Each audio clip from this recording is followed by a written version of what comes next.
What's up, guys, and welcome back to Skins in the Game. Today, we have J-Dubs and Tim, of course, as usual. What's up, J-Dubs? Hey, same old thing. I know it's been a crazy last few weeks, but now we're back in the saddle. Everything's good. Yes, all the What's the weather? holidays. Yeah, What's what's up? the weather like up there? Gloomy. Gray and gloomy. It's like it won't stop being that way.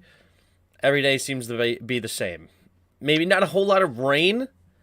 But I feel like if you look at the rain numbers, it's probably not all that much rain. It's just very overcast, cold. Like it's getting colder and gloomy. How about Florida? It's actually been kind of gray and gloomy, but temperature is not bad.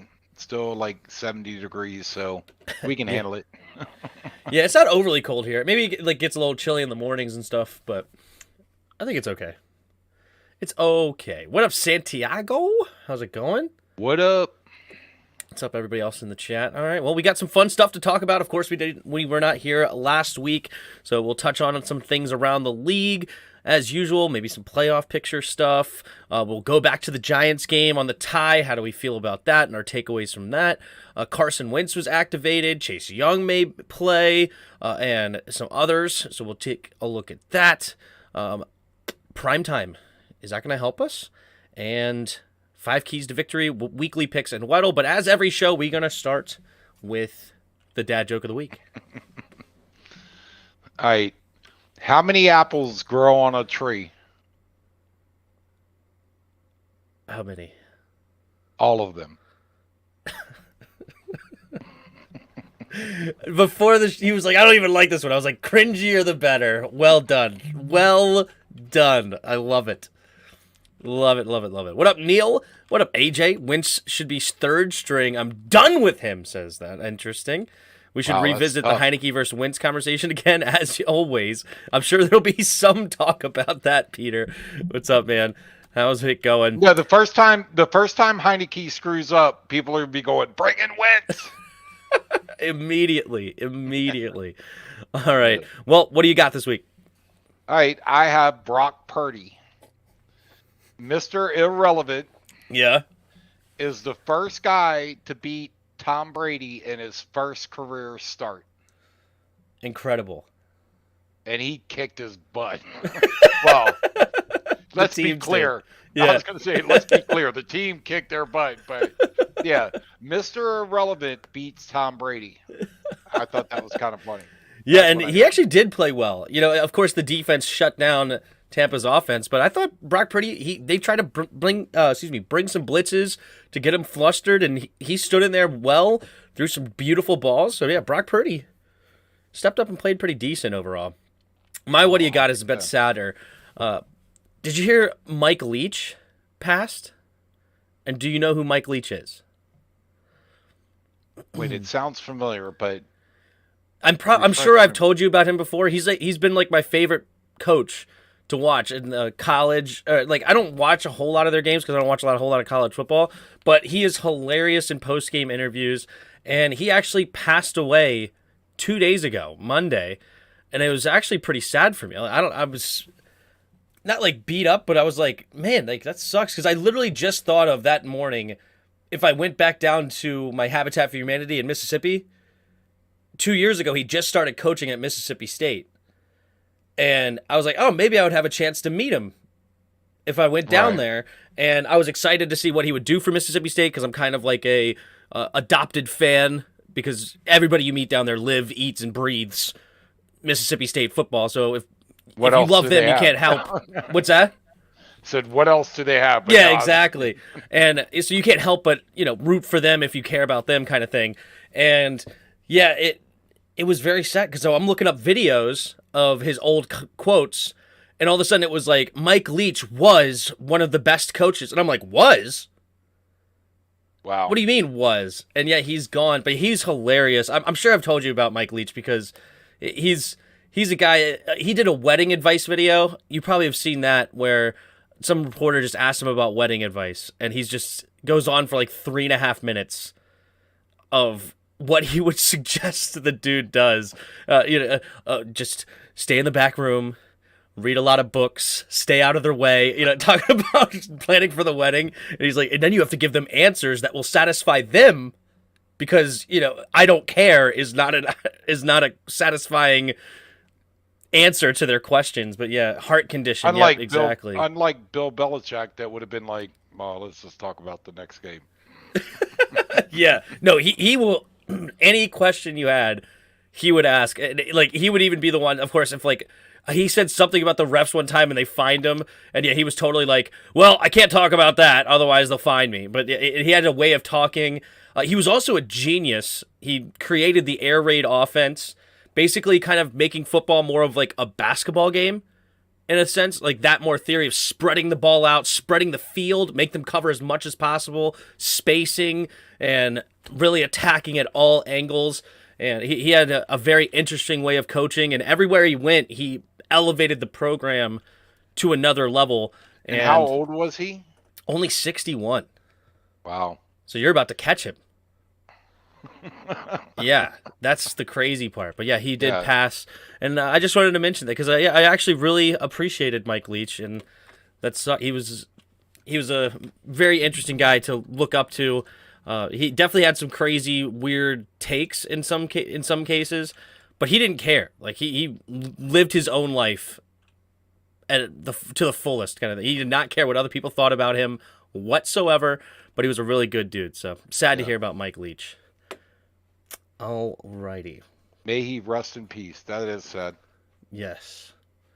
All right. Well, let's go ahead and hit around the league. I wanted to start with these interesting back-to-back comebacks on night games. We had a Monday night last week, or 2 weeks ago now, and then Thursday night, Tampa Bay versus the Saints, Rams versus the who was it? Rams versus, Raiders. Yeah. Both teams down 16-3 with under 5 minutes to go. They find a way to get scores, get the stop, and then come back and win the game. And Baker Mayfield was only on the team for 2 days before doing that. What do you think about those? Well, it's funny because the one guy I look at from my Pick'em League said, if Baker Mayfield starts, I'm picking the Raiders. And through the whole game, I thought, well, apparently he knows what he's talking about. But, and I always say success breeds confidence. Yeah. And so I think Baker made a couple passes or completions, and then his confidence grew, and then suddenly he was the Baker Mayfield of old, just slicing up the defense, and it was fun. Yeah, that was crazy to watch. And then, of course, Tom Brady doing it. Much different. It's almost like you expected Tom Brady to make that game interesting at the end. And some people were saying in my chat, oh, Bucks are done. And I was like, if they stay within striking distance, you never know what Tom's going to do. And sure enough, but I was the complete opposite on the Rams game. I was like, the Rams are done. Yeah. I was the one saying that. Like, yeah, they have no shot at all. Well, it's funny how this year with Tampa Bay that I'm thinking, I watch what happens, and then each week I think, okay, the real Tampa Bay team is going to show up, and then they kind of don't, but this is the first time in a while where Tom Brady looked like Tom Brady, where he was lighting it up. But I also wanted to bring up, and this is a separate game, but the Patriots, Mac Jones. Mm-hmm. His reactions to the offensive coordinator. Matt Patricia. Yeah. Did you see him on the, he was walking at the sideline, and then they get ahead, and now suddenly he comes over and they hug and everything's good. And I'm thinking, Patricia and probably Bill Belichick are like, dude, you got to filter that a little bit, because he was lighting up Patricia on the field. Like, can you get the play in? Remember that? He was like, and then he's walking at the sideline, and then Patricia goes to say something and he brushes him off. And then they always say winning is the best deodorant. As soon as they got ahead, now suddenly Mac Jones is like, hey, you're all right. It's true. Yeah, when you're winning, things definitely change. And yeah, there was one hilarious moment, in my opinion, with that. and Mac Jones, threw an incompletion, another third down, or another 3 and out or something, and Mac Jones is just walking to the sideline, and they have like a shot of him walking to the sideline, and he's kind of just looking up, not really like with a scowl, but also you could tell he was not happy with the situation, but it was almost more of it was closer to like a blank stare than it was a scowl, like a really mad, and then all of a sudden he just goes, just yells into the camera the F-bomb, and they did not cut it. Like, I thought they have some sort of delay of when they could cut before. Not all the time. Because I just started rolling on the broadcast. Like, I'm just looking at him, and he's just like, and just drops the F-bomb. And we're like, yeah, I don't think they wanted that on primetime television. No. But that was too funny. But yeah, no, I definitely saw what you saw, because Matt Patricia, I was thinking about this too. I wonder if this ever happened before. How many coaches have been an defensive coordinator and offensive coordinator? Yeah, but that's not his title. He's like the senior football advisor or something. If you look at his title, and Belichick gave him the offensive duties, but his title was not offensive coordinator. His title was like senior football advisor, just something. Assistant head coach or something. No, I have to look it up because it's weird. It's a. You might be right. I don't know. I just assumed he was one of the OCs. But all right, even more, like, you can go even still in the same vein. How many coaches have actually called a game, like the play calls of offense and defense? I feel like this never happens in the league. You're either a defensive play caller or an offensive play caller. You never do both, which is very strange to me, but we'll see. Well, and I like back in the preseason when Andy Reid had Patrick Mahomes call the offense. Do you remember that? Patrick Mahomes called the offense? That it was a preseason game, and basically Andy Reid told him, "You call the plays." I kind of like that. And yeah, I think that makes I never heard this before. This is news. Yeah. But I mean, the game doesn't count anyway. Yeah, and also because you may need to in a 2-minute drill situation. Right? Yeah. Like, it was like better for you to get going quick. Yeah, that's interesting. Yeah, but, I think they yeah. Hold on, let me see if I can find this. But no, I think that's exactly what. All right, senior football advisor / offensive line. That's Matt Patricia's title. Gotcha. Okay, fair enough. But yeah, I think Andy Reid said, "Hey, you call the offense. You think it's so easy over here. You call it." And I thought it was a great thing for him to understand. Damn, this is kind of tough. You have to watch. Yeah. So, but anyway. Yeah, so I just want to acknowledge the chat. We will get to these kind of questions for sure, of a Heinicke versus Wentz kind of discussions and how much credit. We do have that later in. I'm not ignoring your questions. I definitely will get to those. But anyway, staying around the league for a minute. So did you see Kyler Murray got hurt? Yes. And also Lamar Jackson is hurt now. Justin Fields is hurt. I didn't not watch the Baltimore game, but I did watch the Cardinals game, and yeah, he just planted his leg and his knee went. You could see his knee just buckled. Are these super mobile quarterbacks not the move? Like, paying these guys top notch, spending super high draft capital, is it just not worth the risk to have your quarterback moving that often? Like, Fields ran for like 178 yards. We know that Lamar Jackson gets over 1,000 yards like year in, year out now on the run game. Kyler Murray is yet to play a full season, if my memory serves me correct. He's just so small, but super athletic and runs a ton.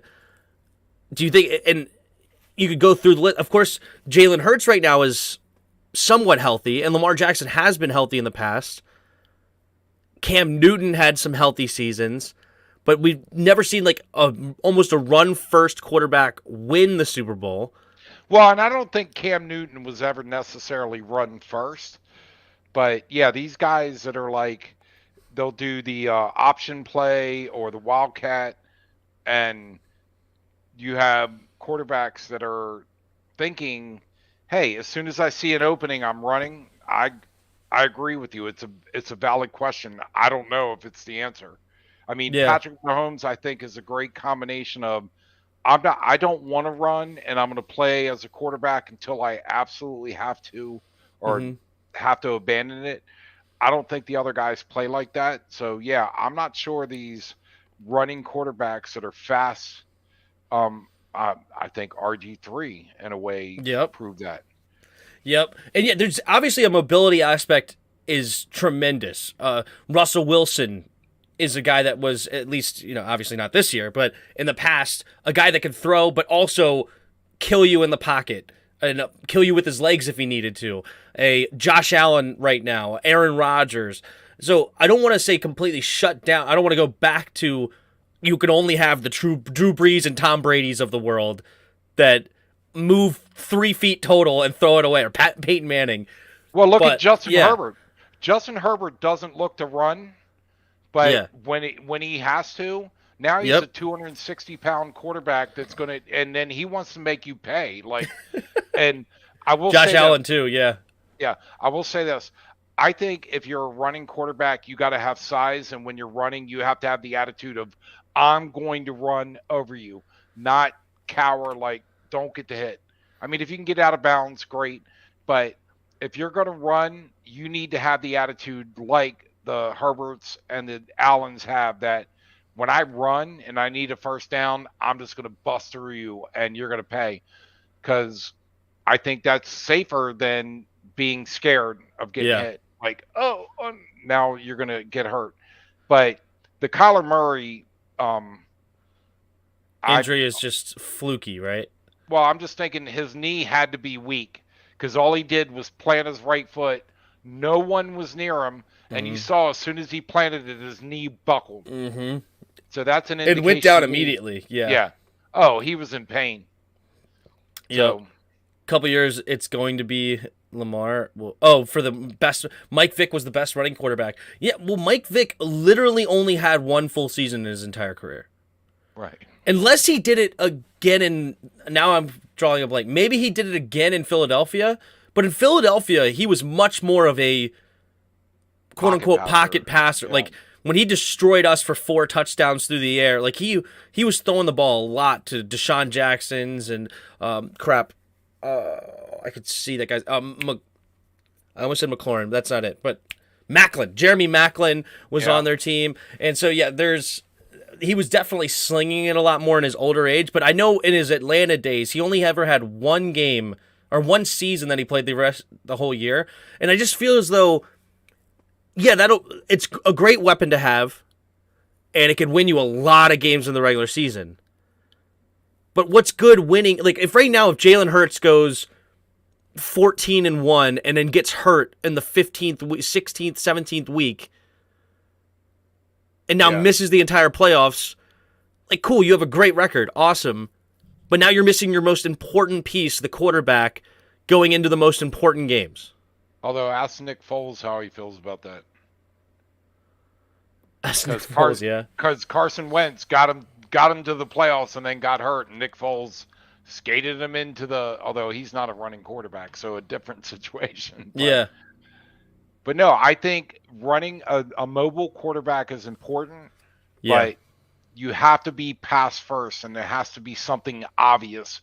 But when you start running wildcats or design runs for your quarterback, which Lamar Jackson does, I've seen Jalen Hurts does it, and Kyler Murray, where it's like they throw the ball and he's thinking run, and I don't think that's a winning formula in the NFL, because there's a lot of big guys out there that are going to crush you if they get a chance. Yeah, like, should they be paid more like high-end wide receivers rather than high-end quarterbacks?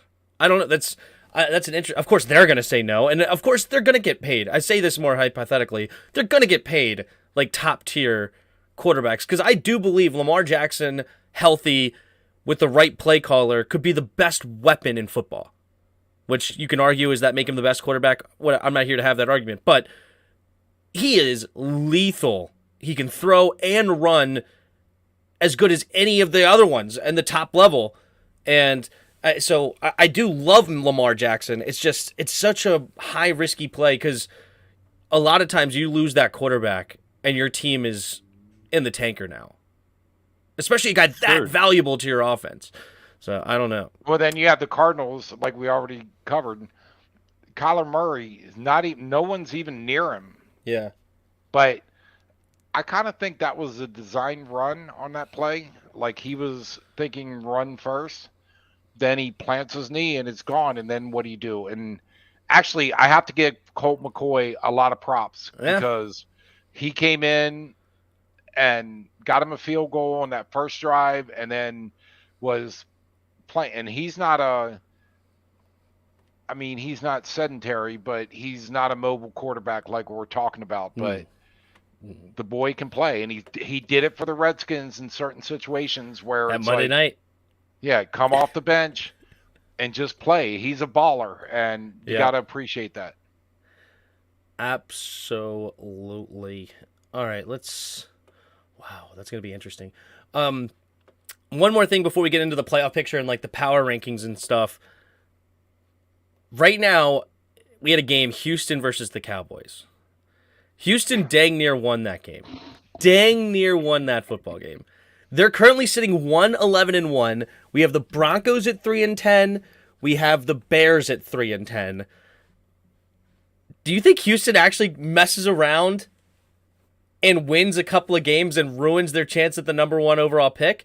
And do you think Lovie Smith, the coach, right now this is his first year there, he's getting a lot of flack, which I think is insane because they've actually been competitive, where I think they have easily the worst team in football as far as a talent perspective. It's not even close how bad they are as a talented team or untalented team.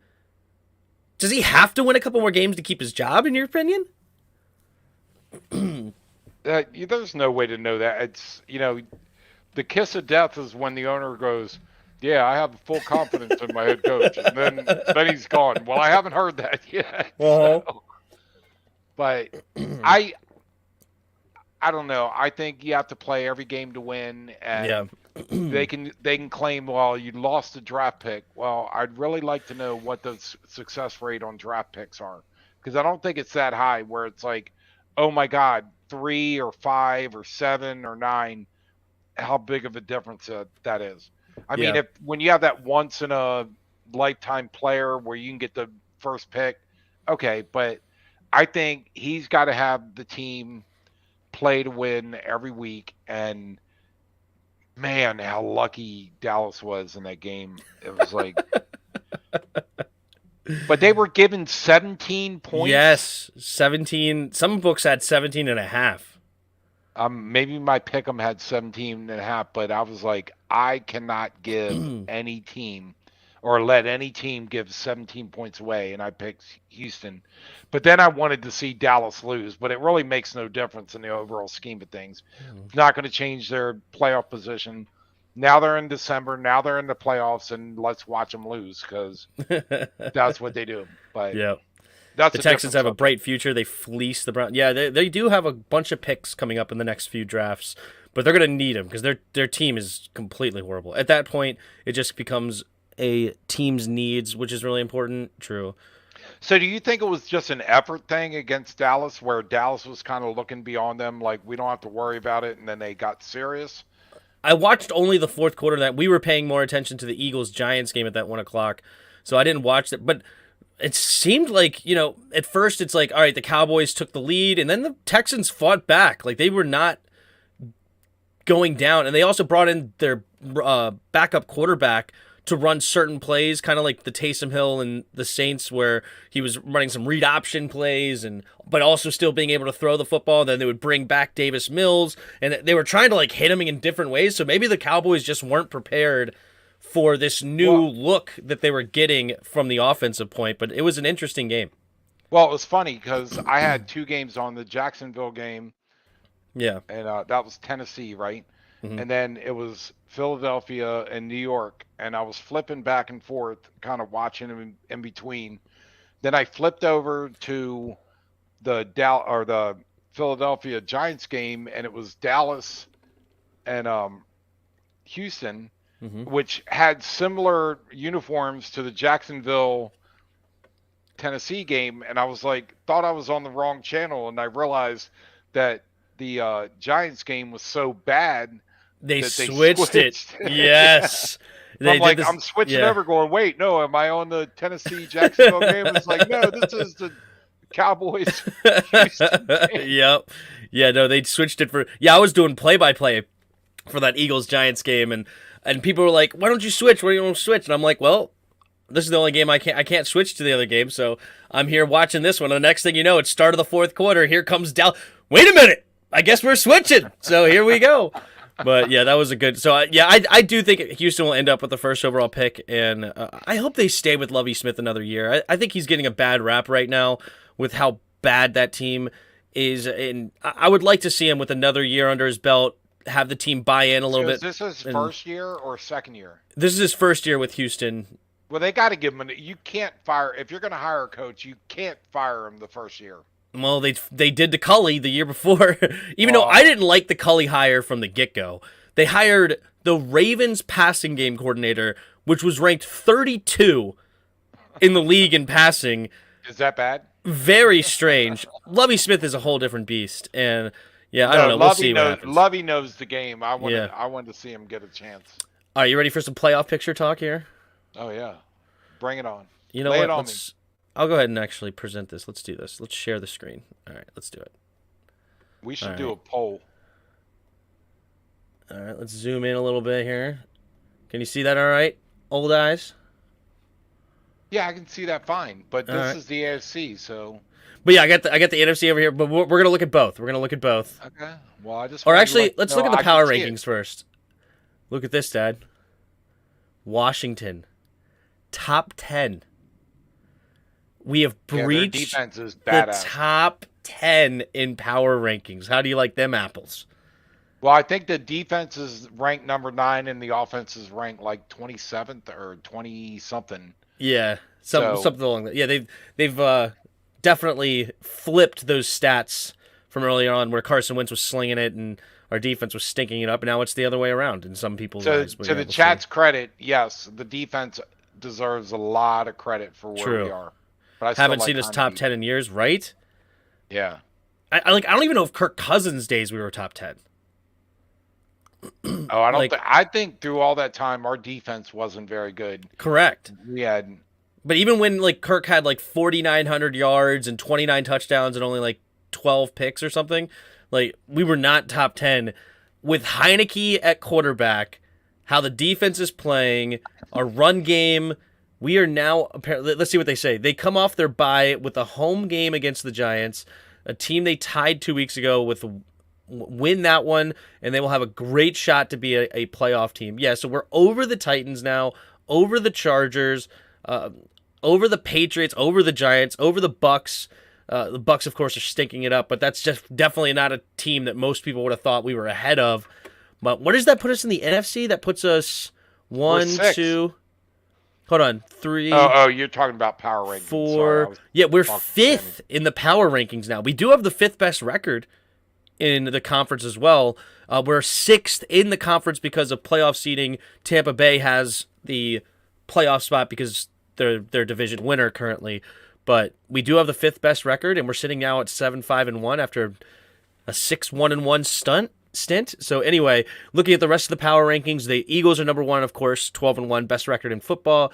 Buffalo moves back to number 2. Cowboys are now above the Chiefs. I just completely disagree with this. Yeah, I that's bogus. That's wild. And also, Cowboys above the Bengals? Well, I guess they did beat the Bengals earlier with Cooper Kupp, but the Bengals are playing a whole lot better now. They're getting back in form. I don't know. I would have the Cowboys at best 5, maybe even 6 behind the Niners.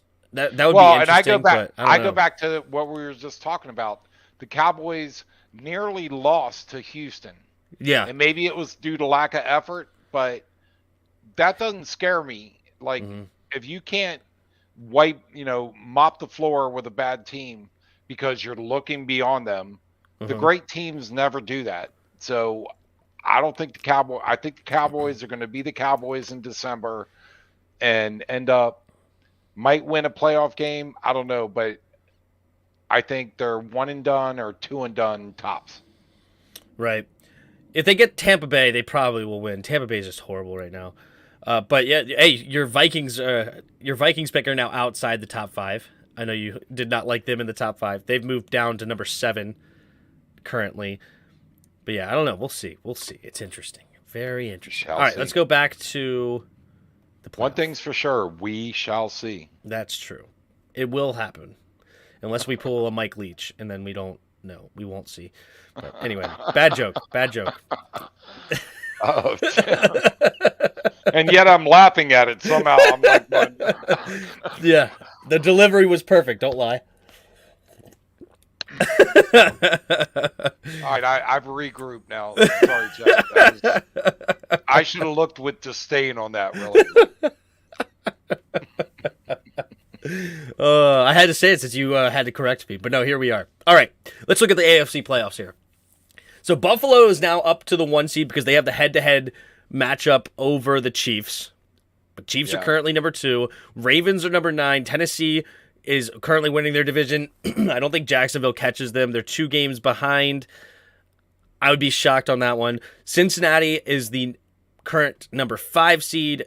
Dolphins number 6, and Chargers round on the number 7. 2 AFC East teams are in the mix with the Jets and the Patriots. Well, I'll say I think the Chargers are up and coming. Yeah. I think they're getting healthy, and I like Herbert. I really do. He's a gunslinger, and he's a baller, and I like him. I say they're a team to watch. Miami doesn't scare me. Cincinnati or Tennessee. Baltimore, you said to Mars. Is he out? He is only expected to miss a game or 2, I think. He may miss this week, but I think he should be back the next week.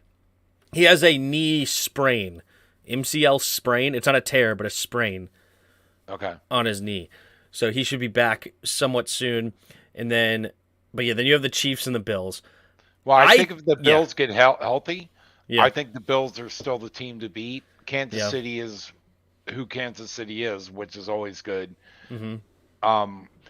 LA, I think that's the semifinals for the AFC. You pick the other one out of the other 3. Okay, so you have the Chargers. Well, so the Chargers would then have to sneak into the 6th spot to not face the Chiefs, because otherwise they could eliminate each other, or one of them gets eliminated. Okay. Which will be interesting for sure. But I agree with you. The Chargers they always are. On paper, they're one of the most dangerous teams in football. They added Khalil Mack. They have a great wide receiver tandem in Keenan Allen and Mike Williams. And then Joshua Palmer is a beautiful number 3.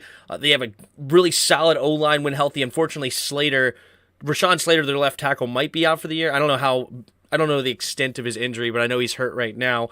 And then defensively, they have Kenneth Murray, Derwin James, Khalil Mack. Bosa's hurt again, unfortunately. Asante Samuel Jr. This team on paper is extremely dangerous year in and year out. And yet, for some reason, they always finish around 500. Don't know why. And they may end up flopping again in Brandon Staley or I think Brandon Staley. All right, so you're saying the Chargers have to jump the Dolphins to not face the Chiefs. Correct. So for Buffalo, the Chiefs, and the Chargers to be in, they have to, and they're only 1 game out. So what? Another thing that could happen, it doesn't have to be that way because the Bengals do have the head-to-head over the Chiefs.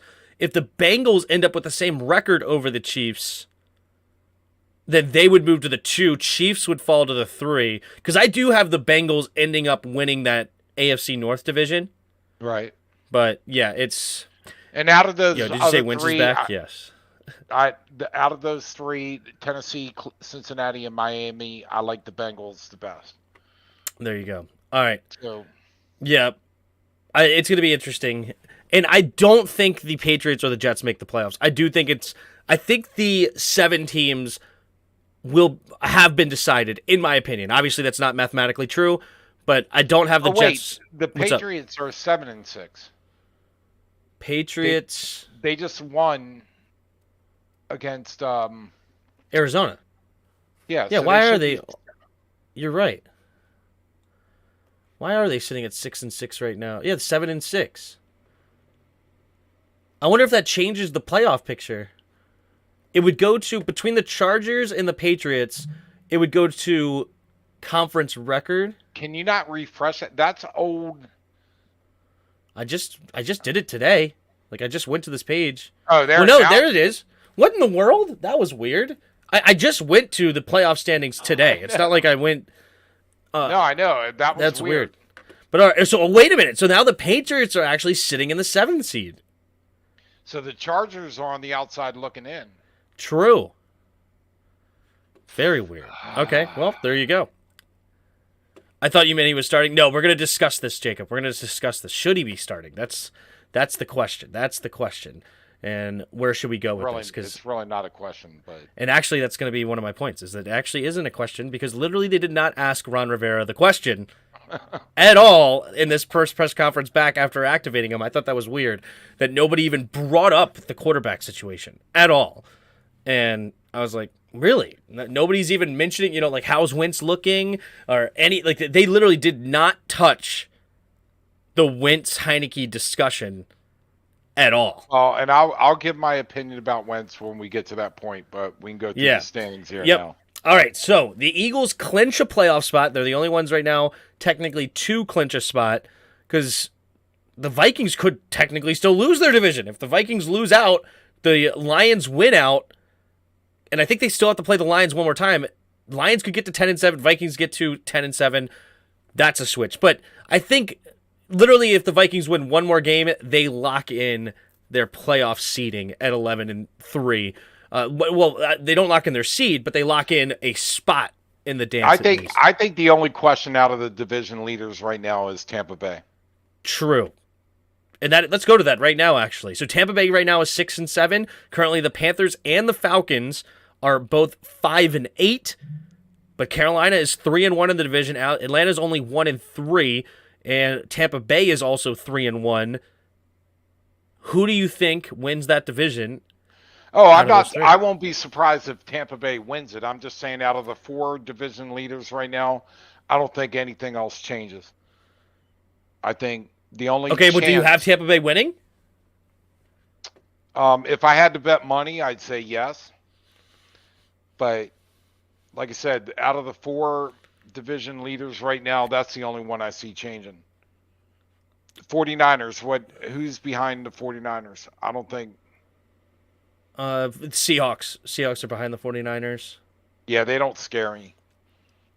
So the most dangerous team to the Bucs are currently right now the Falcons, because I do think the Falcons actually have their schedule is not like super easy, because unless the Lamar's not back, but they have the Saints this week, who's, you never know what kind of Saints team you're going to get. The Ravens, the Cardinals, then the Bucs to end the year, which could be one for the playoff spot. But right now the Falcons are going to QB Desmond Ridder, their rookie 3rd-round pick. A lot of people are excited. I know Jarris, was he in here earlier? Super excited about Desmond Ridder. This was his boy coming out of the draft. He was really wanting him in Washington, but he's had to settle for now cheering for Atlanta with him there. But I don't know, man. The Tampa Bay Buccaneers are just a weird and bad team. So do you think that win they finally pulled off, and do you think that builds confidence, or do you think the lack of Gronk and what's the other guy's name that's escaping, the receiver he doesn't have anymore? Antonio Brown. Yeah. That maybe, do you think that comeback in Tom Brady style, like him or hate him, that now builds their confidence to where they can win? Or do you think that Bruce Arians was just like Bill Belichick was the reason Tom Brady won, because it was because of Bruce Arians and Bill Belichick? I don't think that latter point. The only thing is that I'll take, and also, unfortunately, that momentum that they got from the Saints, unfortunately for the Bucs, I don't care, but unfortunately for the Bucs, they just completely lost all that momentum with a 35-7 blowout to Brock Purdy. But the only thing I'll give him credit is, obviously, Tom Brady's a seasoned vet. There's no more seasoned vet than Tom, ever in history of football. Well, yeah. He is going against the Cardinals, the Panthers, and the Falcons. These teams are not killers, and I think they do have the slight edge. They have a game on all of them, all of the other two in their division.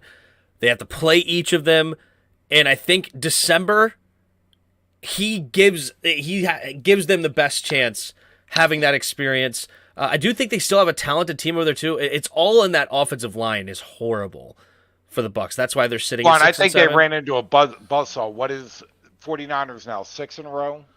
7 in a row? Yeah, I think they do have the longest win streak. I think you're right. I think it is 6. 6 in a row for the Niners right now. The longest win streak active in the league to date. And yeah, so that's going to be interesting. I just hope I'm rooting for an all NFC East playoffs. That's what I'm rooting for. I think, first of all, I think whoever wins the Commanders-Giants game, lock them in. Lock them into the playoffs. Whoever wins this game, which is why I think it's the biggest game of the year. We should have won the last game. Right. So whoever gets that gets the front, because I don't think that either of the other teams are going to win 2 games, the other ones lose out to then steal the spot back, right? Then you have the Seahawks and the Lions, which become the Lions are screaming back. I think they've won 5 out of their last 6 to now be at been playing good. Yeah, at 6 and 7, and their schedule is actually pretty easy down the stretch as well. I'm not necessarily predicting anything here, but I'm rooting hard for the all NFC East. And I am then going to root, and then some people are going to be mad about it, I'm going to root for all the NFC East teams to get to the divisional round and bring a whole new meaning to the divisional round. Yeah, when's the last time that's happened? It's never happened. Yeah. Because we've only been in the 17 playoffs for a couple of years. Before that, only 3 teams could make the playoffs. So it will have never happened in the history of the league that an entire division makes it to the divisional round, and I'm rooting for it. So do you think that the Commanders and the Giants have to make it to 10 and 6 or 10 and 7? No, I think 9. I think if either one could get to 9, I think they're in, and they both have a good chance of getting to 9, because I think if Washington beats the Giants, and then they have the Cowboys the last week of the season, who most likely will rest their starters because they'll have nothing to play for because they won't be able to catch the Eagles, right? So I think they could win that game. So that would get us to 9 and in because of the tie. And then the Giants have the Colts week 17, and then they have the Eagles week 18, who again shouldn't be playing for anything and probably will rest their starters. So I do see a path for both teams to get to 9, 7, and 1. I don't think the Lions will win out. I don't think the Seahawks will get to 10. I think the most somebody in this group of 4 gets to is 9. And I think that is the path for all of the NFC East teams to get in. All right, well, let me ask you this. Yeah. So you think Washington gets to 9, or do they get to 10? I think they get to 9. I think we lose to... I mean, the 49ers... I think we lose to the Niners. Yeah. Okay, but that would be 10, 6, and 1 if they win the other 3. Yeah, but I'm a little bit weary of the Browns game. I'm curious if Deshaun Watson gets back to... The Browns are actually extremely talented on paper. If they get it together, that's a game that scares me. Is it a winnable game for us? Absolutely. So I wouldn't be sitting here with my mouth wide open like, I can't believe we got... well, I would in a whole different sense. But sitting here now, if we got to 10, 6, and 1, that wouldn't completely shock me. Well, I'll say this. Yeah. We either beat the Giants... What was that voice crack? Yeah. If we beat the Giants, then I think we get to 10 wins. If we don't beat the Giants, I'm not sure we make the playoffs. It's going to be tough. If we don't beat the Giants this week, it makes it extremely tough on us. 100%. And I do agree. I think we should beat them, but we'll move into that. You know what? Let's actually go ahead and move into that. Now, let's talk about the last game. Let's do it. The tie. We tied them last time. We tied them 20-20 at the end of overtime. What are your takeaways in that game? And I have another question. Do you like that ties are a part of the game? In general, do you think the tie should be removed? Should they have some sort of tiebreaker at the end, whether it be college style that they start at their own 25 each and each team gets a chance and we kind of go until we get to 2-point conversions or something along those lines? I'm not asking you to pick which one, but should we do something to eliminate the tie? No, I think that I'm not actually sure that they should have shortened the overtime period to 10 minutes. Mm-hmm. If you're going to go with a tie, give a full period, give 2 timeouts each, and, I understand the sudden death, but then they've kind of, oh, well, if you score a field goal, it's still like, this whole thing, it's like, no. You know what? Play another quarter. No sudden death. You got 15 more minutes. Whoever's ahead, if nobody's ahead, then call a timeout. But this whole thing of, well, if you kick a field goal, it's still alive, unless, of course, you fumble and the other guys pick it up. It's like, that's all BS. Play another quarter and let it fall where it may. And then if there's a tie, there's a tie. But, if the team gets a touchdown on the first drive, then the game's over, and I just think it's way too more complicated than it should be.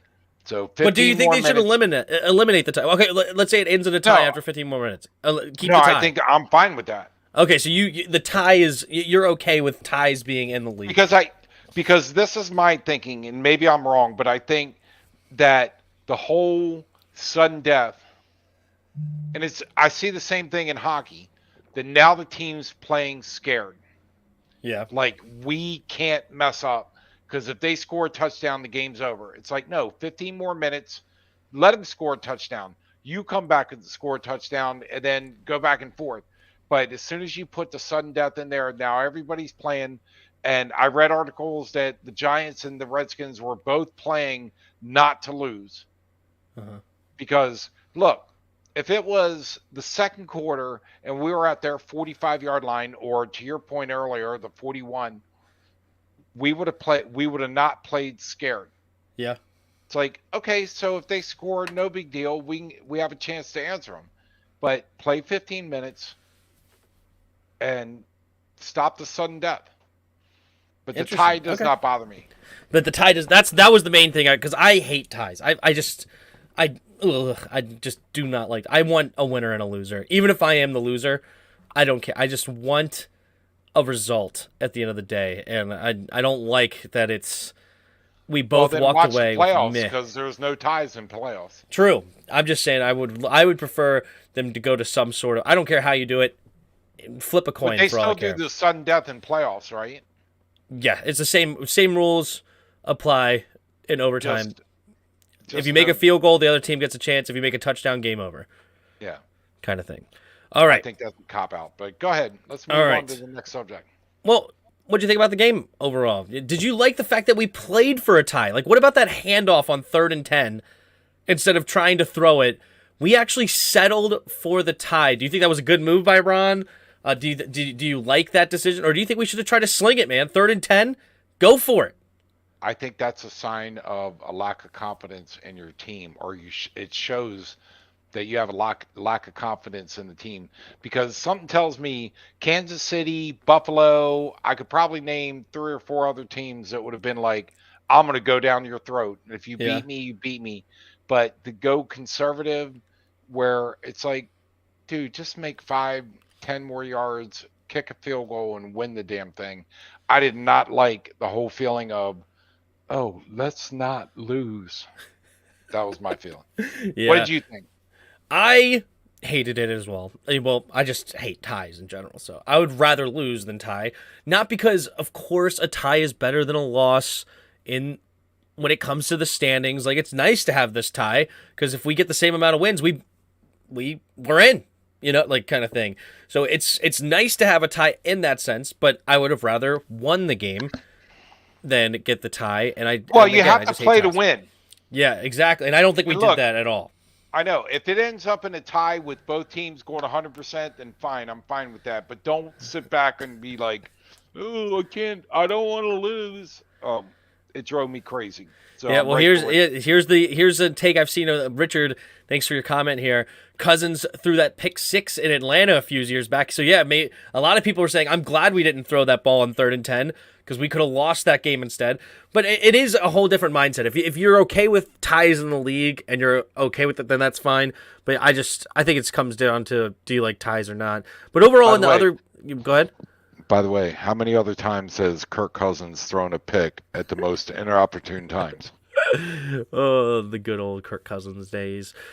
Yeah, thinking about. I've been at the stadium when he did it. It was like 2 minutes left to go, and it's like they're driving down, and he throws a. But anyway, so let's not compare it to Kirk Cousins. Yeah, so I hated our offensive line play. We just unblocked some of their defensive ends, which were insane. And we lost another guy, by the way. Thank goodness. Larson stinks. He's horrible. I'm okay. Wes Switzer coming back is a little bit better. All right. Maybe his backup will be better. Well, actually, the guy that was ahead of him on the depth chart just came back from injury. So we're actually going to be getting Wes Switzer back, which is good. So that was terrible. The refs were horrible. Somebody else mentioned that. The refs were terrible in that game, blocking the back call. They threw that pass interference and picked it up. Yeah. In the end zone. That was nuts. I thought there was enough there. If you're going to throw the flag, you got to keep it, let alone throw the flag and then pick it up without calling. That was insane to me. Look, I watched it at Hooligans there was a guy there that was a Giants fan. He was from New York. Really nice guy. We're sitting there talking back and forth. New York or in Florida? No way. I don't believe you. Well, yes, it does happen. But he said after that, he goes, I think that was a makeup call for it. I can't remember the call he was talking about, but there was a call that was ticky-tack on the Giants. He goes, I think that pickup was a makeup call for the call they made earlier. But he was like, no, that was pass interference. He goes, I think, and I'm not saying I agreed with him, but he even knew that was pass interference or illegal, at the worst, illegal contact. Yeah. He ran into him, but he goes, I think that was a makeup for an earlier call. And I looked at him and said, well, I don't agree with that, but that was pass interference or that was a penalty.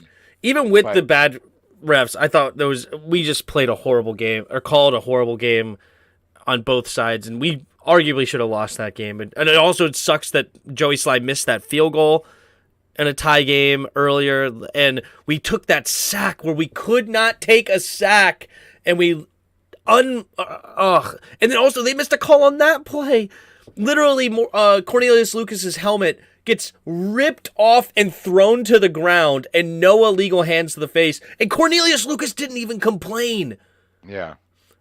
I would have been as soon as my helmet got ripped off, I would have went right to the refs. How did this happen? Right. Why is my helmet off my head? Like, throw the flag. Yeah, like, did I take it off? Yeah, it's like, where do you think it went? Like, why is it way over there? You know what I mean? Like, unbelievable. And he just, go and pick up my helmet. I will say this. What Arizona did with Colt McCoy, they moved him. They moved him constantly. Very few times did he drop back. When he dropped back, he was smothered. So they moved him to the left. They moved him to the right. Why can't we do that with Colt McCoy? And your Uncle Rob says maybe he can't handle the play calling. I don't buy that. Yeah. I think you move. The defense goes off of the quarterback's there. That's my spot. You move the quarterback off the spot, it messes up everything. They do not do that with Taylor Heinecke enough, and it drives me crazy that you only see that like twice a game. Yep. Moving the pocket would be much appreciated. All right, let's move to this Carson Wentz. I see a bunch of people in the chat going back and forth. Peter, anti-Heinecke, Jared, pro-Heinecke, and I'm sure there's other people on either side of this conversation. You either love Heinecke or you don't. What's up? Sit back and have my drink while you talk to the chat. Well, I'm about to ask you the question. Carson Wentz is now activated. Has Heinecke played well enough in your opinion, to stay with him? Or should we make the move? As I said, it's actually not even a question in Ron Rivera's mind right now, or at least it wasn't from any of the reporters. I don't know if they said we ain't talking about quarterback before the cameras got rolling. I don't know, but I thought that was very interesting. They never even asked how Wentz was looking at practice. They didn't even ask that simple question to get anything. Literally, they must have said literally 0 quarterback questions will be answered today prior because nobody asked. But to Peter's point, right? Is it mainly the defense should you be giving credit for this 6-1-1 record that we've had over the last 8 games? Do you give Heinecke any of the credit? We've kind of touched on this last time. And you can just briefly give your percentages roughly again. Or is he played well enough? Or what? What's your take? All right. First of all, the defense is great. No arguments about it. But second of all, the defense allowed 20 points. I'm looking at Taylor Heinicke's stats against the Giants was 65.9% completions, 275 yards, 2 TDs, 0 interceptions. The rating was 101. He did fumble, though. He had that fumble. Okay. Yep. That's fine. I just wanted to put that in the stats. I know, but the offensive line is suspect. Uh-huh. But what do you, I mean, he energizes, you see everybody around him fired up, including McLaurin, Dotson, B-Rob. Everybody around him loves him. And he played well enough, 20 points. If your defense, ask the Ravens the year they won the Super Bowl where they averaged the other team getting like under 10 points.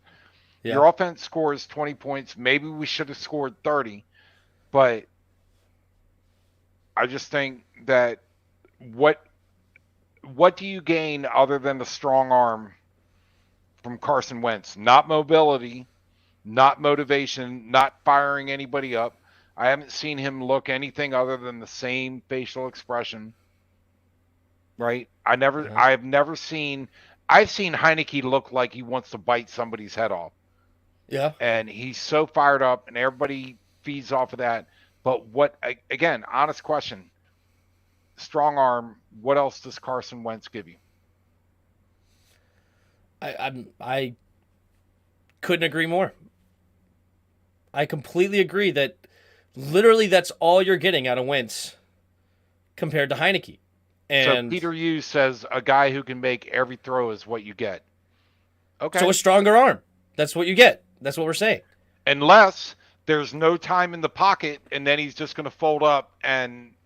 Because it's not like Wentz is this great, accurate quarterback. Right? By the way, Wentz has more interceptions than Heinecke. Still. In one less game. So it's not like Carson Wentz wasn't throwing back-breaking interceptions.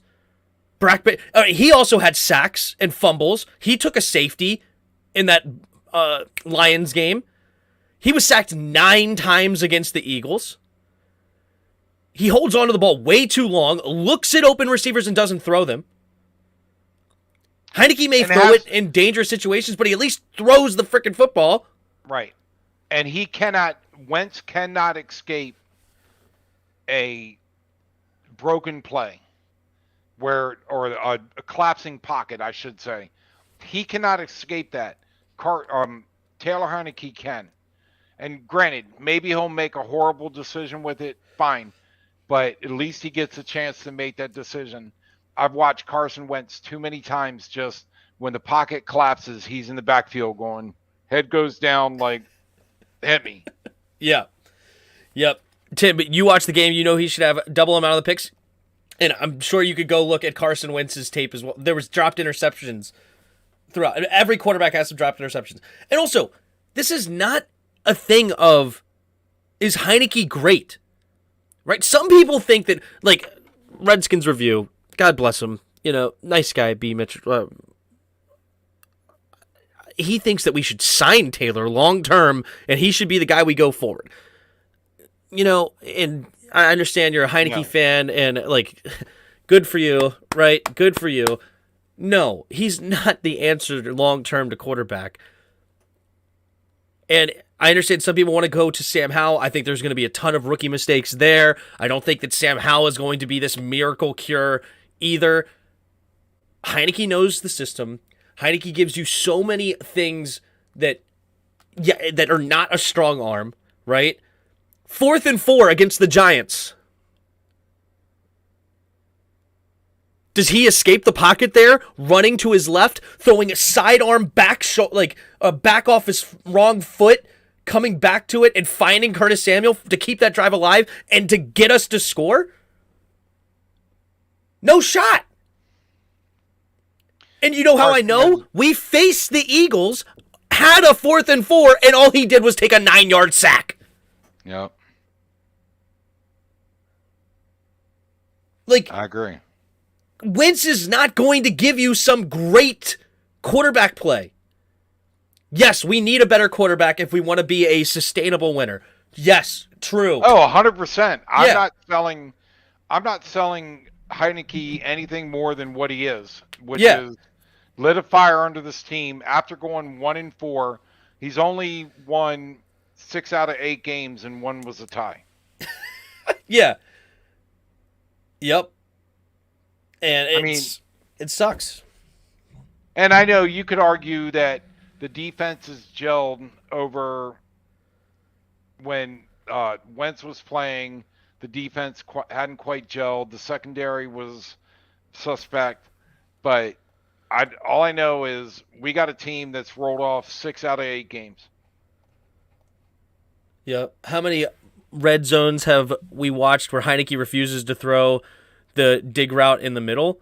I would have to go and look again. But when I watch rarely am I going again. When I watch the film, we do the film every Tuesdays. I don't remember a ton of times where I said, wow, Heinicke missed a wide open guy in the end zone. Or you could have Carson Wentz that throws the ball and throws a pick and loses the game. True, right? And yes, our red zone game since week 2 has not been good, right? But Wentz played 4 games and still stunk it up in the red zone, right? And whether it be a lack of protection issues, whether it be the wrong routes in a certain situation, or not running the route properly, or whatever the case may be, there's a bunch of different things. And I don't remember going through the film and saying, how many clips have you watched Heinicke lofting it over players like Logan Thomas in the middle? Well, it was more to the left. But yes, he does have a case of every once in a while he overthrows a player. True. No ifs, ands, or buts. Like maybe 2 times a game, 3 times a game occasionally, he'll have a play where he overthrows and has an incomplete pass. True. Very true, right? I don't think Wentz does it all that much better. I think Heinicke has like a 61% completion percentage. I think Wentz has 62. Like, they're basically right in the same vein. I remember Jahan Dotson killing it in the red zone. Jahan Dotson did have at least 3, if not 4 3 red zone touchdowns, and he had a 2-point conversion in the red zone. Jahan Dotson was doing a great job in the red zone. And what's up? So Taylor has this year 61.8 completion percentage, 1,444 yards, 9 TDs, 5 interceptions. Yep. Let me see what Wentz. All right. So Wentz has a 62%, 1,489, 10 TDs, and 6 interceptions. 62% even? 62.0? Hold on. Let me see what. So 61.8 to 62.0? 62.1. 62. So it's a 0.3 difference in the completion percentage. It's not like Heinicke or Wentz was this super accurate quarterback beforehand. Doesn't say how many games played, but 1,444 yards to 1,489, 10-6 is Wentz, 9-5 is Heinecke, and the quarterback rating is 84.1 for Carson Wentz and 86.3 for Taylor. Okay, Tim, honest question. What do you think about Wentz throwing over 40 times a game while Heinicke throws under 30? Okay. Yes, running the ball helps your quarterback. No ifs, ands, or buts. I love the fact that we're running the ball more. Wish we did that earlier in the season. True. Yeah, just ask Philadelphia. We had the ball for 41 minutes. Yep. Giants game. We're down by 7. There's no more threat of run. He comes down and scores a touchdown. The Colts game, down by 10. Not a lot more threat of run. He goes down, scores a touchdown, and gets a field goal and wins the game by 1. Packers on 3rd and long. We need a completion to go ahead and continue to ice this game out, keep the drive alive. Heinicke finds a way. Other than the Jacksonville Jaguars game, where he did have 4 touchdowns, and we looked pretty strong in that opening game, right? He did have 4 touchdowns. Great, awesome, perfect. Had three touchdowns in the second game. And 3 touchdowns in the second game, all in the second half, when the Lions started to go soft on defense. We got skunked in the first half against one of the worst defenses in the league, probably second worst behind Houston. Right? Terrible. Why were we even losing to the Colts? He threw an interception. Okay, why were we losing to the Jacksonville Jaguars? Oh, I think Carson Wentz threw 2 interceptions in that game to lose the lead against Jacksonville. And so why did we have to come back and win that game? Said what you said. Yeah, right? Like, Wentz had more interceptions in 6 games than Heinicke's had in 7. And I know you're going to say, oh, well, what about the ones that are dropped? Okay, what about the ones that are dropped for Wentz? Right? Wentz, and look, you're also talking to somebody who loved the Wentz trade. I said it was the best case scenario. Jags and Colts are completely different, Tim? Is the Colts defense not better than Jacksonville's?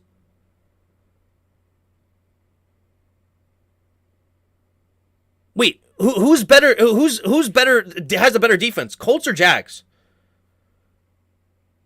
My understanding is Colts have a better defense with Buckner, Stephon Gilmore, with oh my goodness, Leonard. Right, like. We're going against, the first week of the season, we're going against Devin Lloyd as a rookie, Chad Muma as a rookie, like Tyson Campbell, Trayvon Walker's in his first game ever. Like, the Colts defense is better than the Jaguars, in my opinion. I don't know what the numbers are per se, but just going off of what I know about the two teams, I would have the Colts as the better defense. And maybe I'm out to lunch on that. Listen, time away from us. We are beating a dead horse. Heinicke's playing on Sunday. Wentz will be a backup. True.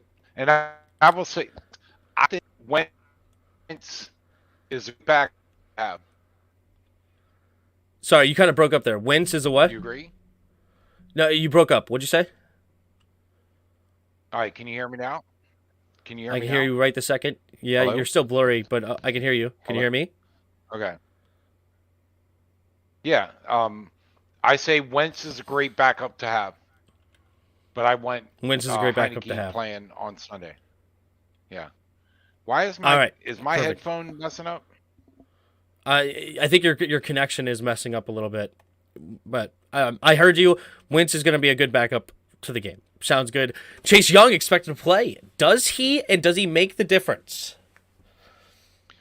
As long as he learned a new move. So he doesn't make a difference. No, I'm just saying. I'll start this. I don't think he makes a huge difference right now. I don't think he's completely healthy. I think even if he plays, he's going to be more tentative, and he doesn't play 100%. And I think there's definitely a. I don't think he's like a massive game changer here, other than it's nice to have a better rotational piece. Well, I was going to say, if he comes in off the bench, I think he's going to make a difference. They better not start him because don't mess with that defensive line right now. Yeah. Bring him in give people a breather and let him come in 100%. Then maybe it makes a difference, but don't start him. They better not start him. True.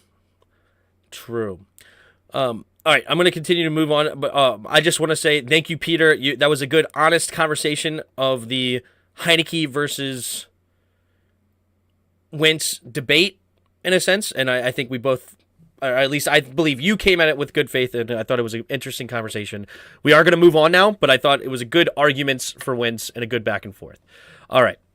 Okay. Cooley says Washington has glaring protection issues. Hello.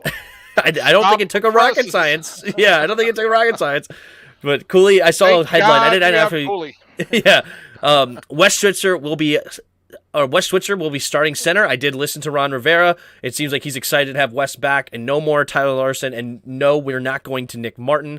I know that Roger Smith was asking that question of who was going to start at center. It looks like it will be Wes Schweitzer. I am scared of our offensive line, though, and we'll get more into that on the keys to victory. I know you said that the clock is definitely getting away from us, and I'm sure we have other stuff to discuss before we get out of here. Before we get into keys to victory, primetime Ron. By my calculations, I don't know this to be 100%, but I went through and looked at the schedules. We are 6-2 in primetime with Ron Rivera, and one of the primetime games was a complete blowout because we had nobody on that COVID game where we had like half of our team out on COVID or something stupid like that. We didn't have Heinicke. We didn't have like a lot of our starters. Do you think our game got pushed back to the Sunday night game? Do you think that helps us beat the Giants? Like, is it actually a good thing now we are playing in primetime? Hey, if they're ready to play, I think so. And by the way, Killa, I see what you're saying, but I think Chase right now would be so much better used coming off the bench. Yeah, saying that Chase is not starting, just to go with your point, you can say, I just want to clarify for Killa, saying he's not starting does not mean he's not going to play. We're not saying like only come in for 4 plays of the game, but use him more strategically, to Dad's point, of bring him in on 3rd and longs, or third downs in general, where he doesn't have to think about run, pass, where he has to do more lateral movement. Just have him get after the quarterback, get his feet wet in the game. But sorry, if that's all you were going to say, sorry to take your thunder, but I just wanted to see. That's exactly right. It's like, and make them have to deal with him. Uh-huh. It's like, let him come in at the most inopportune times when now you got offensive linemen going, oh shit, here's Chase. So yeah, I agree with you. I'm not talking about not playing him. I just think you kind of sneak him in right now to get his feet wet, as you said, Tim. Uh-huh. Just let him throw offenses off. True. All right, you ready for 5 keys to victory? Do you have 5? Yes, you have 5. Yes, I'm ready. 5 keys. Number 1 is obvious. Everybody knows it. Everybody was so frustrated last time. Contain Daniel Jones. Ron Rivera was asked about it in the press conference as well today, and he said they're going to make this an emphasis to not have to make in-game adjustments to slow him down, because I think that Daniel Jones did get slowed down a lot in the second half, if memory serves me correct. I think he had like over 60 in the first half and maybe like less than 10. Do they do a spy, or did they not? I think you have to have a spy on him, because I think they rely on that heavily. So you have a linebacker or somebody that watches him. Yeah. That your job is to stop him. Don't care whatever else happens on the field. Stop him. I actually have a little bit different idea of how I would want to stop this. I just believe that we have to stay more gap disciplined and stay in our gaps. Like, one of them that off the top of my head was John Bostic just overran completely to the outside, running to the left, and he left the middle of the field wide open, where Daniel Jones stopped, cut back, and saw just the floodgates open, and he's like, all right, I'm running right through here. If Bostic stayed in his gap, because Jamin Davis ran to the left, he had contained, he was outside.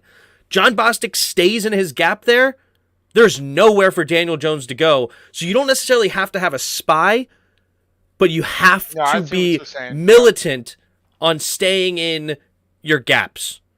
And I think that is the key to slowing down Daniel Jones. And I think that's where we got a little off kilter. It was different with Mariota the week before. I think they just had really good designed runs for Marcus Mariota, and we did make an adjustment there. But again, even then, just stay gap disciplined, and I think that would go a long way for Washington. No turnovers. We've been talking about it, beating to death with Heinicke versus Wentz. Heinicke, we all know, is good for one a game. We all know he is good for one a game. Let's have a clean one this time. Let's come out of here with 0 turnovers, the most important game of the year. It would be massive if we can come away with literally 0 turnovers in a game like this, and that's a big key to victory in my opinion. Use the tight ends and running backs to chip this pass rush. All right, I talked about how Cooley said we have a glaring protection injuries. I rushed by that to say it here. Our offensive line is coached like dog doo-doo. And that is something I would have never thought I would dream of saying going into this year. All I could do was sing the praises of John Matsko, the O-line coach. I would do that all offseason, right? Like, he had a mismatched group of guys, and it seemed like he did a great job. And maybe I didn't watch enough film last year to make a really... But when I watched the film, I think we're coached like donkeys. Well, also, I think at one point this year that we had the most combinations of offensive linemen as any team in the NFL. So, in all fairness to him, there's a certain amount of... Continuity. Thank you. And you keep switching combinations. I have to know, if you're on my left, I have to know what you're going to... Wait. I don't think anyone can coach Norwell, Turner, and Larson, though. And maybe that's the case. Maybe they are so bad, they literally make the coach look bad. But I almost think they're coached there is how bad they play. I don't know how they could be so bad and keep their jobs other than to say that the coach is telling them to do that. I don't understand it. So you're saying if we had a mildly competent offensive line, then we might be 10-3. It would be talk about a breath of fresh air. It would be right now to have a competent group of 5 guys up front. It would be unbelievable. It would be unbelievable. I looked at Hassan's comment. Trey Turner couldn't block a cone. No. He said Norwell is bum sauce. All he blocks is donuts. Yeah, that's funny. That struck my funny. That was pretty good. All right, so I say number 3 is use the tight ends and running backs to chip. Not use your tight ends one-on-one with Kayvon Thibodeau, like we did several times. That's moronic. But use whoever the tight ends are, just a simple chip, slow down the pass rush, give it a little bit more time, get out there into the flat, whatever, use it. Because also there was several times where, whether it was Gibby or B-Rob, that was there to quote-unquote chip, and they didn't touch anybody, and they just released to the flat. No, you got to touch somebody. Yes. Make it harder for somebody to... Sell the block. Yeah. Yeah, it's frustrating. I understand you have to get to a route. I get that, but at least touch somebody before you release to help slow down the pass rush. By the way, the defense is watching when you do that, and when you don't block anybody, they know exactly where you're going, so they're all going. Yeah, exactly. Number 4, B-Rob, and some more B-Rob. What was your prediction before? What did we need? We need a compilation of at least 150 yards rushing. If you look at the stats, we had 165, but that was in overtime. We need 150 in regulation on the ground, and let's win this game. All right? Whether 150 yards. Heinecke reverses, B-Rob, Gibson, everybody, a combination of at least 150 yards. Yep. And then lastly, don't play for a tie. In order to win the game, you got to play to win. All right? Don't play for a tie. All right, let's just do a couple of these comments, and then you can get I'll give you time to get your pick'ems ready, and then we'll go through that. Weddle to end it, and we'll call it a show. Is it crazy that I want BSJ back more than Chase Young? I feel like the Giants' pass game will get locked down if BSJ is back. I don't think you're crazy at all. Our line is still a strength, even without Chase. Our secondary is a question mark without BSJ. Benjamin St-Juste, of course. I completely agree. I would love to see BSJ back for this game, Johnny. We should be blitzing more, too. Force Danny Boy to beat us with his arm. Yeah, and smart gap discipline blitzes, right? And I could totally combine those two, Pete. Getting some pressure on Daniel Jones would be huge. Jared agrees, not crazy. Am I wrong? But isn't the run blocking good? The run blocking, I promise you, is not good, Jared. I promise. I understand that we're running the ball better and everything. B-Rob is a huge reason for that. He always falls forward, runs harder as any other running back in the league. Love me some B-Rob. Like 4 guys on his back. Yeah, we could do so much better. Me and Tim went back and forth about this. So it was like, can you give any credit to the offensive line? And he goes, no. I hate this offensive line across the board, except for Sam Cosmi. Other than that, Sadiq Charles was better, but he's still not great. But he was better than Norwell and Trey Turner, in my opinion. Chase Rouillet could be fine if he got back healthy, but of course he's not going to do. I think he's out for the year. Leno, I hate that we paid him a bunch of money to be a budget left tackle. And Cornelius Lucas is a fine swing tackle, not a starter. And unfortunately, right now he's a starter. It's horrible. B-Rob's a stud, absolutely. Jared, they don't really get a push. Yeah, I do not like it. Yeah, Scott needs to adjust so they don't expect plays and stuff. Yeah, that's a good point too, James. I like how you said just plays and stuff. You said that in the most least professional way. I love it. But your point is so true. Scott, he is frustrating to say the least. I thought he was as big a reason we tied. I keep saying lost, but tied that game against New York. He's as big a reason as anybody. By the way, if I don't see another run off tackle, I'd be fine. You're happy? I know you have to do it every now and then to keep them honest, but it's like, oh my God, first down, and let's just run the ball when they got 8 in the box. Let's just run the ball right up the middle and gets like a half a yard. But anyway, I predict the win. You know what? You know how I pick. Yes. All right. Yeah, it was all him not adjusting. Yeah. So we'll lose to the Giants because the O-line makes sense. I think you took it a little harsh from what I was saying. I think we could still win the game, but I'm just saying I dislike our offensive line. I hate it. Get to the second level. Exactly. We have no ability to get to the second level. But anyway, all right. You ready for some pick'em? All right. So just so everybody knows, I climbed up into a tie for second. I was kind of laying low, and I won last week with 10 right. Uh-huh. So you guys have a high bar to meet. But anyway, let's do this. So San Fran is visiting Seattle, giving them 3.5.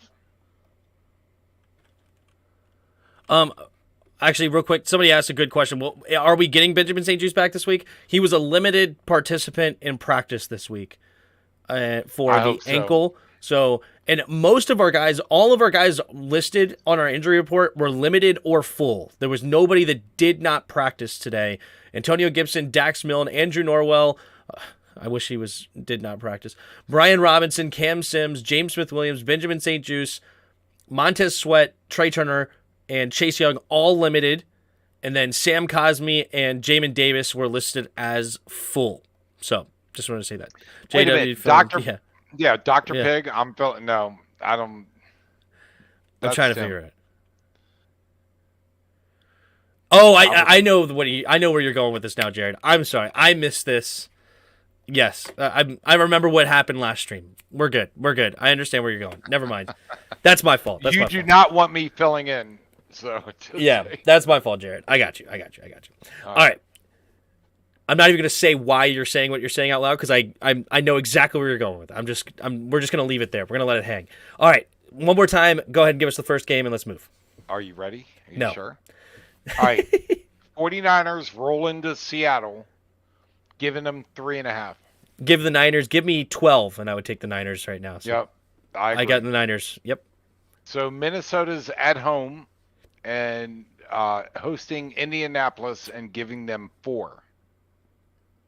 Minnesotas. Yeah, I agree. Cleveland's at home giving Baltimore 2.5. Cleveland's at home giving Baltimore 2.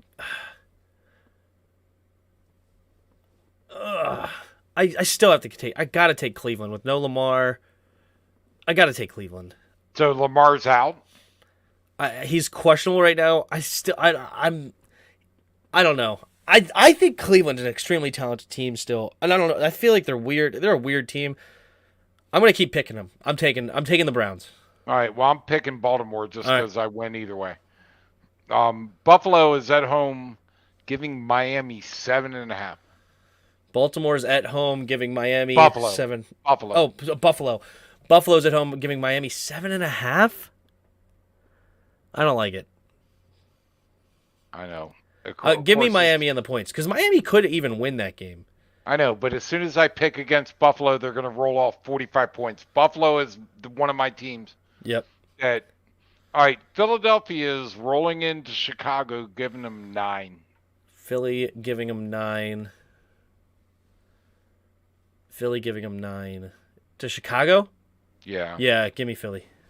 See, I think this is one of those games now where Philly's pretty much locked in, that they're going to start putting on the brakes. I mean, they still win the game, but they don't have to win it by 9. So I'm going to pick Philly, but I'm tempted to switch that to Chicago just because Philly's got nothing to play for at this point. They're 12-1. Nobody's catching them. I understand, and to your point is 100% valid, but Nick Sirianni is got a big enough ego where he will continue to put the gas pedal to the metal in my opinion. Like I don't think that Yeah, so they struggled to beat Houston. Yeah. So, but okay. And I know what's the guy the quarterback for Chicago? Justin running Fields. Quarterback. Yeah. So, but anyway, I'm going to think about that one. I'm going to put Philadelphia, but I'm not sure I won't change that. Okay. But anyway, the Saints are at home hosting Atlanta, giving them 4.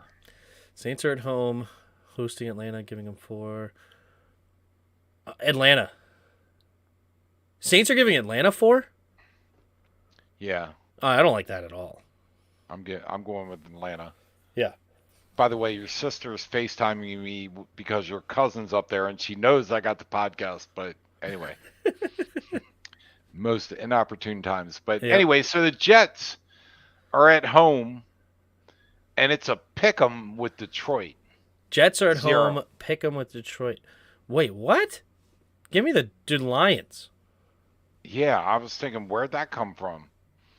And final point spreads will be put out tomorrow, but right now it's a pick 'em 0.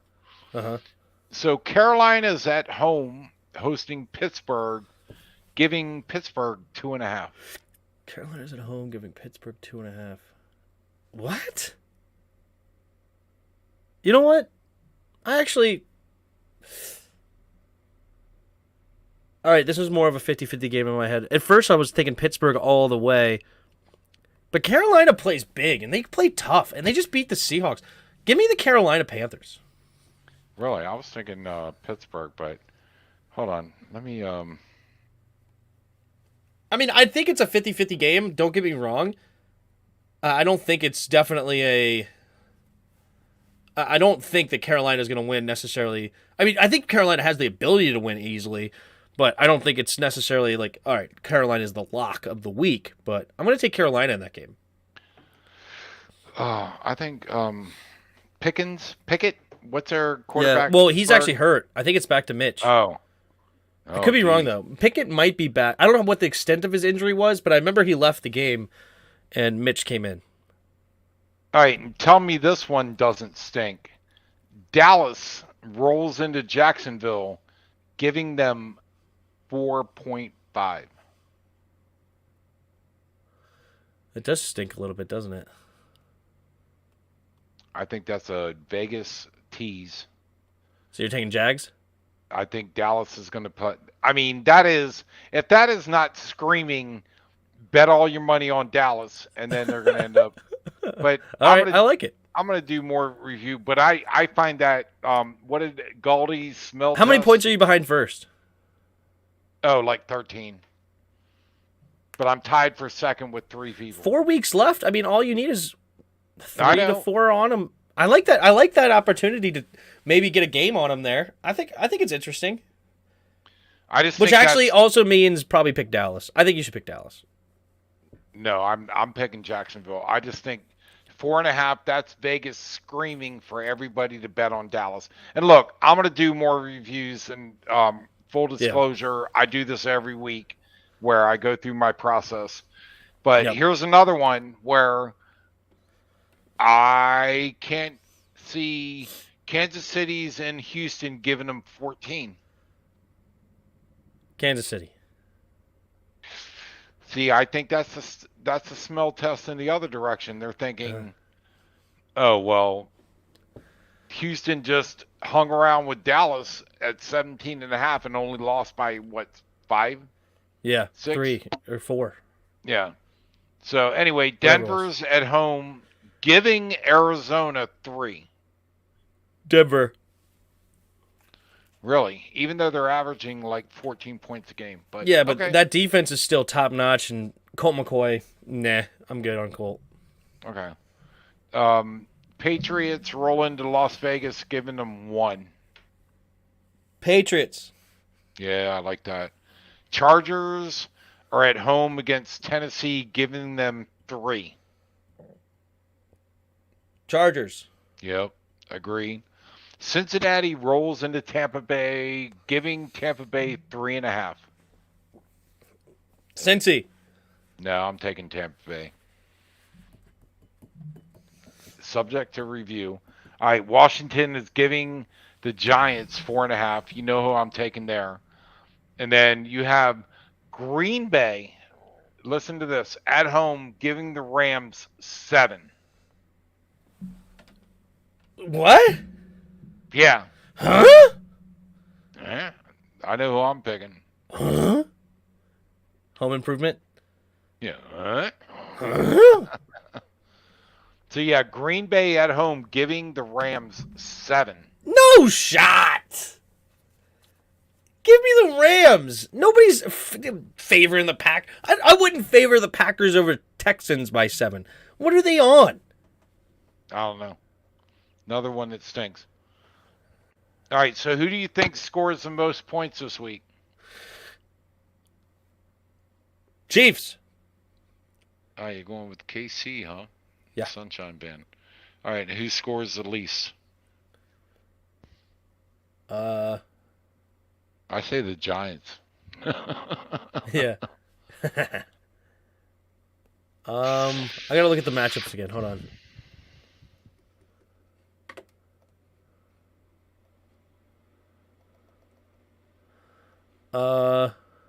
Who scores the least?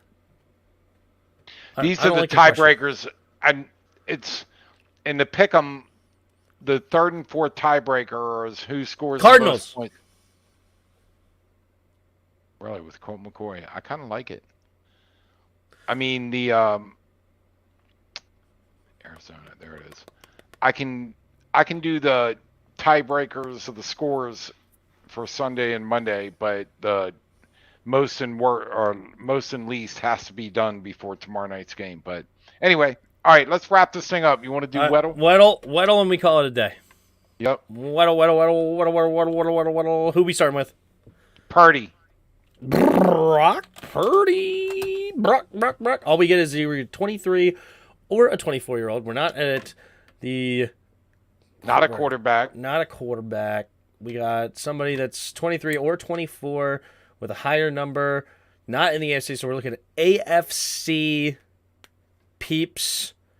There's a lot of options that we can go here. Let's just go with... it's got to be a running back. Najee Harris. Ooh. It is a running back in the AFC North, and we're 23 years old. Let's go with J.K. Dobbins. Are you going to be more specific than, is it J. Dot or something? Yeah, J. Dot.